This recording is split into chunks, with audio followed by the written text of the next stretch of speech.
Hi everyone, blessed Thursday po sa inyong lahat. Kumusta po kayo?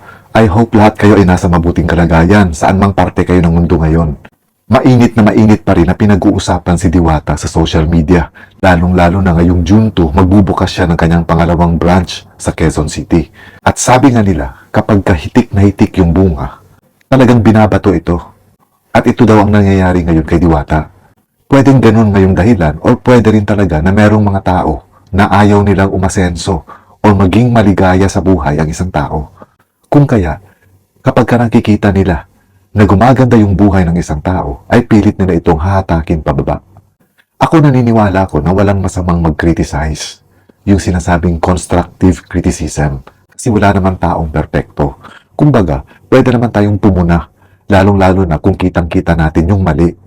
Pero, siguraduhin natin na kumpleto yung information natin, na na-witness natin yung pangyayari kung pwede, at ginagawa natin yung pagpupuna o pamimintas, hindi dahil para hilain pababa yung tao, kung hindi, para ipamulat sa kanya na mali yung ginawa niya.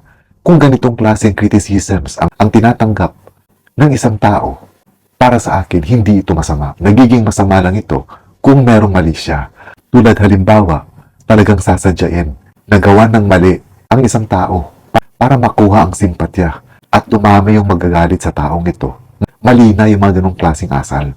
At kanina nga sa live ni Diwata, sinasabi niya na napilitan siyang mag-live ngayong araw ng Huwebes, dahil nga meron daw nagsumbong sa kanya na may kumain doon sa kanyang parisan na kung saan sinadyang kumuha ng video para siraan ang parisan ni Diwata. At ito yung buong kwento. Pakinggan natin si Diwata.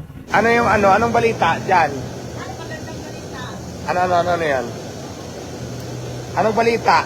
Maganda po. Anong balita? Maraming balita po. Maraming nagsasabi na yung pagkain daw natin may langaw. Inantay talaga yung langaw para dumapo doon sa pagkain ng overload. Tapos tinikturan. Pero salamat kay madam. Kasi nakita namin. Ang daming naninira, no? Ganito. May kumain kasi dito ngayon lang. May nakarating sa akin. So, nag-order siya ng Paris. Ikukwento ko lang, nag-order ng Paris sa kanin. Siyempre, under rice. Ngayon, nilagay sa lamisa. Hindi siya kumain, ha. Ang ginawa niya, hinintay yung langaw na dumapo. Para dumapo yung langaw. Hinintay para dumapo yung langaw, tapos pinidyohan, tapos umalis. Tapos lumayas na po. Salamat kay madam. Salamat po talaga, madam. Ang galing, no?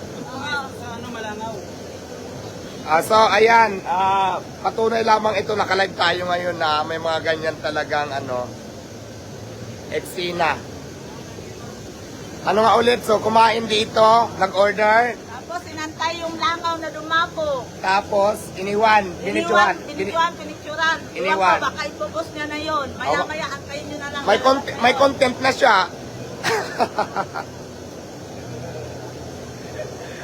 Kalokang mga tao, no? So imagine mo, pupunta dito, nag-order, tapos hindi kinain, tapos may dalang cellphone, hinintay dapuan ng langaw, tapos iwanan, umalis na. So di ba maliwanag na nagko-content dito para masiraan ako? So, huwag na natin Sige. Ano to? Live ba ito? Live ba tayo ngayon? Ba't ang daming tao?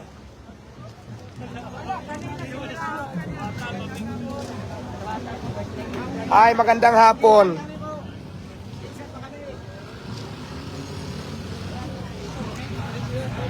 Ayan, naka-live tayo nga sa Diwata, Paris, na kung saan marami pa rin naman pala kumakain. Kala ko wala na. Ayan, o. Diwata pa, selfie naman. Selfie, ha? 1, 2, 3. Sige po, picture tayo. Bawal akong halikan, na picture lang. Diwata, dito tingin, no? 1, 2, 3. Yun! So, ang daming tao sa Diwata, Paris, ha? So, ibig sabihin, hindi totoo na wala nang kumakain sa Diwata, Paris. Tanging mga vlogger lang na naninira yung nagsasabi nun. So, anong tawag natin sa mga tao na to? Diwata pa, picture. Sige, picture. Bawal akong halikan, ha? Bawal akong halikan. Sige, video tayo. Video. Sabi nila di masarap yung pares mo pero natikman ko. Napakasarap. Solid. Masarap daw, huwag mo kukis, ha? Bata, masyado. Yun na, okay na, nakalive ako, eh. Nag-agusan ba? Agusan, shout out. Hello, Agusan. Tagusan ko sa Bayugan. Ba't picture ko kayo? Sige ho. Salamat. Bibi, si Bibi. Picture kami ni Bibi. Picture. Okay. Alam niyo kung bakit ako nag-live? Kasi actually matutulog na sana ako. Kaya lang mayroong customer na concerned citizen lumapit sa akin, nagsabi sa tao ko na Diwata, may kumain, nag-order, tapos hindi naman kinain, nakatingin lang, tapos may video na camera, tapos nakabidyo yung pagkain na order niya, hindi niya kinain, nakabidyo, tapos nung may dumapo na langaw, binidyoan sabay umalis. So maliwanag, di ba? Maliwanag. So may content na naman siya, ma-upload na naman yan for sure. Tama ba yun? Mag-order ka, tapos dapat pag nandito ka, pag nag-order ka, gutom ka dapat, diba? So kakain ka na. Ang nangyari, hindi ka naman kumain. Hinanda mo yung camera mo, mga video, tinitigan mo yung pagkain mo. Tapos, hinintay mo muna na may dumapo na langaw, tapos bibidyoan mo sabay aalis ka. Anong ibig sabihin nun? Anong sabihin nun? Ingaters nga. Ingaters, diba? So, unahan na kita ngayon mag-live bago ka pa makapag-upload. So, alam ko na yung plano mo. So, may lalabas na naman dyan na paninira. So, okay lang yan. Pero, sana, magandang intensyon mo. Galingan mo pa para hindi ka mahuli. Itong mga ganitong klaseng pag-uugali talagang nakakainis. Kumbaga, sa katulad kong isang content creator din, parang damay-damay kasi ang nangyayari. Parang ang nagiging kasalanan ng iilan, naging kasalanan na ng lahat. Na kahit malinis yung intention mo para pumuna o mag-criticize, sinasabi na rin ng ibang tao na ito ay ginagawa mo for the content.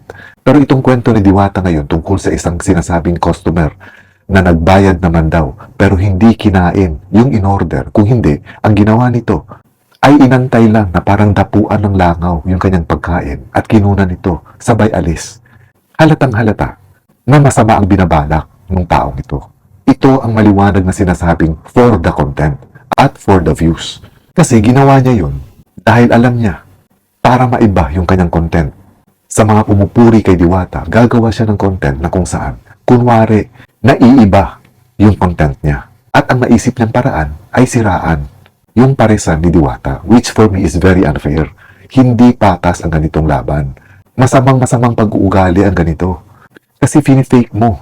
Kasi fake news na ang tawag dito. Kumbaga misinformation na ang tinatawag dito. At ito yung maliwanag na pwede nating tawaging for the content. Halatang halata na masama ang intention niya. Nananadya kumbaga. Sana wag naman tayong gumawa ng mga content na alam natin, nagawa-gawa lang natin para lang maging controversial or mag-trending ang mga videos natin. Hindi na baling sisiraan natin ang isang tao. Ang importante, magte-trending yung video natin at kikita tayo. Maling-mali yung ganon. Lalong-lalo na, hindi ka naman inaano ni Diwata o nung kainan niya. Kaya ito rin yung mahirap minsan na mabilis tayong naniniwala sa mga napapanood natin. Ito yung sinasabi ko sa nauna kong video na dapat talaga inaalam natin yung source at inaalam natin yung buong kwento. Kasi kapag inilabas yung mga ganitong video, halimbawa, in less than 10 seconds o ilang segundo lang ang ipapakita, iisipin talaga natin na marumi nga yung kainan ni Diwata. Pero hindi natin alam what's behind the story. Kumbaga, hindi natin alam na sinadya talagang inantay na madapuan ng langaw yung pagkain niya at saka niya kinunan. Kaya dapat tayo, mapanuri tayo, lalong-lalo na pagdating sa social media. Hindi lahat dapat pinapaniwalaan natin. At hindi rin dapat na agad-agad din tayong magre-react sa mga napapanood natin. Hindi sapat ang isang video lang kung minsan para paniwalaan natin yung buong kwento. Tandaan natin, maraming pwedeng gawin sa social media. Lalong-lalo na, maraming content creators ngayon ang napakagaling sa pag-i-edit. Okay lang sana kung yung ipapalabas nila ay pabor dun sa subject nila. Pero kung ang ipapalabas nila ay paninira dun sa subject nila at walang basehan o hindi makatotohanan yung mga pinapalabas nila, ito yung talagang hindi dapat na tinatangkilik sa social media. Mabuti na lang din mabilis si Diwata at mabilis yung kumbaga loyalist niya na nakapagsumbong sa kanya. Sabi nga ni Diwata, sayang daw na hindi niya inabutan yung tao na gumawa nito. Pero inuunahan na daw niya na bago may upload yung langaw sa pagkain niya, ay ibinisto na siya ni Diwata.